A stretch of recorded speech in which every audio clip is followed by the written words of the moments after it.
All right, if you're having this problem where your faucet does not retract all the way back in, like so, odds are it's a quick and easy fix.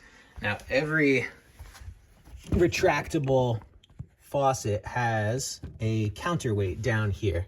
So your water is actually passing through this flexible hose, and it's got this heavy weight right here.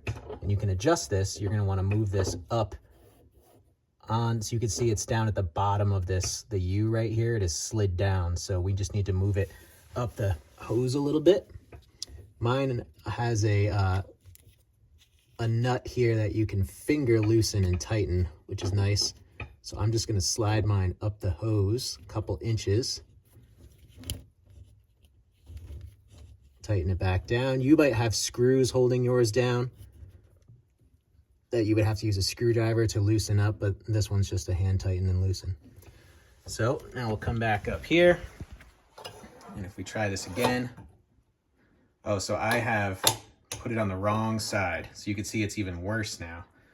So what I did is I put that weight up on the wrong side of the U here. You can see it was bottomed out down here. I moved it up this side. I need to have it over on this hose right here, and that'll retract it back in. So I'm gonna loosen this again. And come on the other side. Right here. Let's try that.